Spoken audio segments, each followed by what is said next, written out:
안녕하세요. 모르겠죠입니다. 와! 서양의 나라 중 하나인 영국에서는 왕이 법을 만드는 곳인 의회를 무시하고 전제 정치를 강화했습니다. 계속 그런 상태가 되자 의회는 왕을 폐위하기 시작합니다. 그 후 왕은 군림 하나 통치하지 않겠다라는 원칙을 만들고 사람을 죽이지 않고 명예로운 혁명을 일으켰다고 하여 이 혁명을 명예혁명이라고 불렀습니다. 명예혁명 이후 정치적 안정이 찾아오자 제임스 와트의 증기기관 발명 등 산업 전반의 변화가 일어나게 됩니다. 이것을 산업혁명이라고 합니다. 결과적으로 공장제 기계공업이 도입되고 자본주의라는 체제가 생겨나게 됩니다. 자본주의는 사유재산을 인정하며 개인이 가진 돈으로 자신이 하고 싶은 것을 하는 그런 체제였죠. 하지만 이런 자본주의 체제도 문제는 많았습니다. 그중 노동 문제가 대표적입니다. 돈을 적게 주고 많이 일을 시키는 그런 문제도 많았고 돈을 상대적으로 적게 줘도 되는 아동노동도 문제가 되었습니다.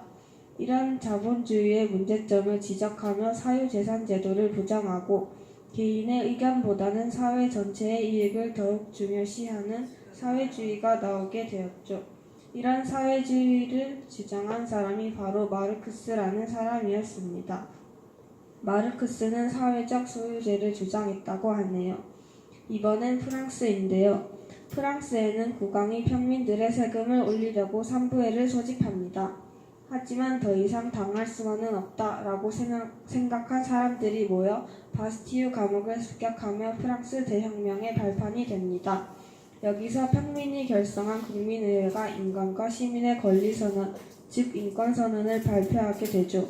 그리고 민주주의가 성립되게 되는데 민주주의는 국가의 주권이 국민에게 있는 것입니다. 그 후 프랑스처럼 될까봐 두려워했던 국가들이 싸움을 걸어오고 왕이 점점 힘을 되찾기 시작하는데 그때 많은 민중 봉기들이 일어나면서 왕 없이 정치를 하는 공화정을 수립하게 되고 루이 16세를 찬양합니다.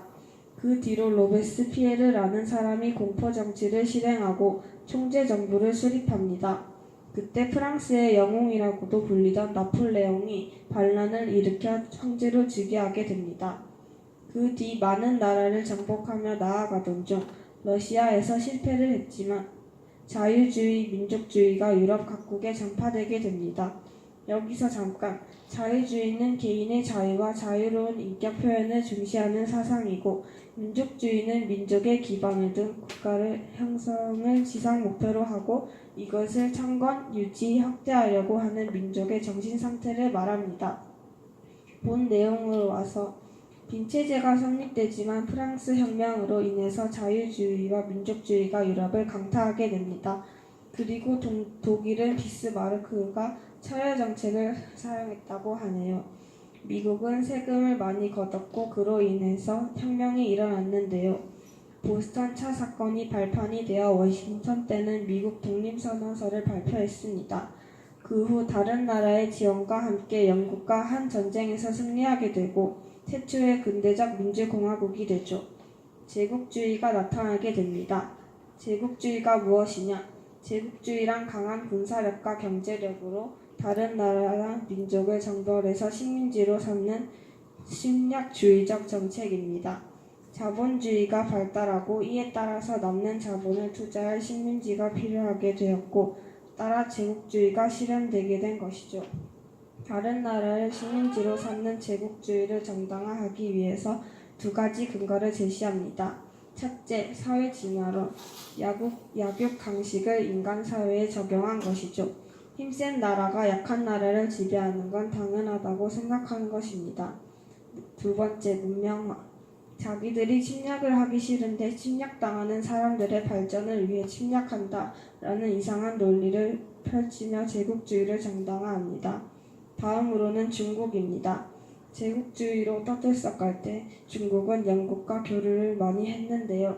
이때 중국이 무역 흑자를 내니 불법으로 마약인 아편을 영국이 판매하게 됩니다. 중국은 당연히 아편에 대해 금지령을 내렸고 이로 인해서 전쟁이 벌어지는데 그 전쟁을 아편전쟁이라고 합니다. 이 전쟁에서 중국이 패배하고 강제로 개방돼 버립니다. 그 그 후로도 많은 운동들이 일어나는데요. 우리나라의 온건 개화파와 비슷한 양모운동이 일어나게 됩니다. 중국의 정신은 유지하고 서양의 기술만 이용하자는 운동이었지만 후에 청일전쟁 패배 이후로 사라집니다. 다음으로 변법 자강운동인데요. 이 운동은 서양의 기술뿐만 아니라 정신도 받아들이자라는 근본적으로 바뀌어야 한다고 말한 운동입니다. 하지만 보수파의 반발로 100일 만에 실패를 안게 됩니다. 후에 청나라에 실망한 혁명 세력이 분기를 일으키게 되는데 이때 한족 중심의 중화민국, 즉 중국을 건국하게 되죠.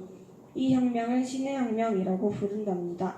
중국이 혼란해진 상황에서 일본도 꽤 혼란스러웠겠는데요. 일본은 미국에 의해서 강제로 개항됩니다. 그런 뒤 막부 대신에 천황 중심 국가로 발전하게 되고 신분제를 폐지하는 등 근대적 개혁을 추진하는데요. 이 개혁을 메이지 유신이라고 합니다. 그 후 일본은 두 차례의 전쟁을 거치게 되는데 먼저 청나라와 싸우는 청일전쟁에서 승리하고 러시아와 싸우는 러일전쟁에서까지 승리하면서 일본은 한반도의 독점권 등을 확보하는 등 제국주의 국가로 발전하게 됩니다. 이상입니다.